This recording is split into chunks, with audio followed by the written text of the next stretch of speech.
Do I need a call to action, a CTA, in my blog post? Let's find out. My name's Kevin from the Online Visibility Agency, and today we're going to talk about CTA in your blog post. Now, what is a CTA? CTA is a call to action. It's asking your readers to do something during the course of reading your post or at the end, which is traditionally more effective of your post. Now, here's the thing, and this is what always fascinates me.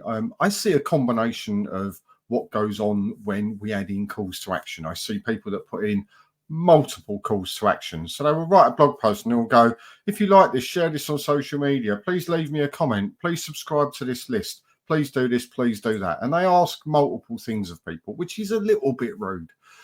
You can't just ask people to do lots of things for you because they may be the first time they've come across you, don't know you, don't really want to put that much effort in. I also see the other end of the scale, which is people just completely ignore their readers. All they're doing is they're so focused on SEO, get my blog post indexed into Google because Google is the be all and end all. Sod the reader, don't care. It's not going to have any effect on my business. So they don't bother putting any call to action in there at all. And both are completely wrong. It's really confusing for people to not have something to do once they've read a post, to leave them hanging. You wouldn't let someone into your house, walk them into the door, sit them down and then walk out of the room and leave them, would you? No, of course you wouldn't. You'd ask them a question. You'd ask them something, or you'd offer them something. Would you like a cup of tea? Would you like to take a seat? Blah, blah, blah, that type of thing. By the same token, you wouldn't overwhelm them with lots and lots of things to go and do.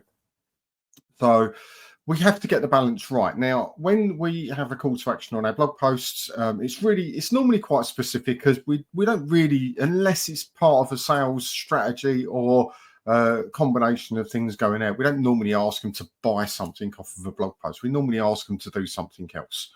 And this is quite important. What we're doing is we're training people to click something and do something, just one thing. If we ask them to do one thing, then they'll likely do that one thing. If we ask them to do multiple things, they're likely to do nothing. If we ask them to do two things, and a slight exception, they may pick one or the other. Would you like to do this or that? Would you like to share this or comment? Maybe that would work, but I like to do the one because with the one they choose, I'm going to ignore you and carry on my own merry way, or I'm going to take the action that you've asked me to take. Now, normally this would be something like maybe subscribe to your email list for more content that's not published. If you're interested in this topic on SEO or digital marketing or business blogging or whatever it is, then come and subscribe here and I'll give you stuff that isn't published externally. They may decide to do that.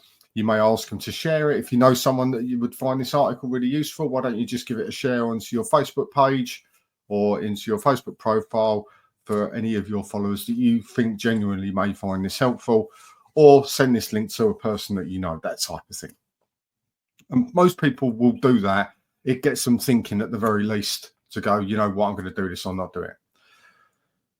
So calls to action, CTAs, so we love an abbreviation, don't we? Are really important. And they are things that we need to get in the habit of adding into everything we do when we do a post, whether it's a social media update, whether it's a blog post, whether it's a sales page, obviously sales page, buy, that's what we want. But don't overwhelm them with multiple asks because the likelihood is they ain't going to do it. So one call to action, one piece of content. That's the way forward. It works and you get the result, the trackable result that you can also work out actually whether that piece of content is doing its job.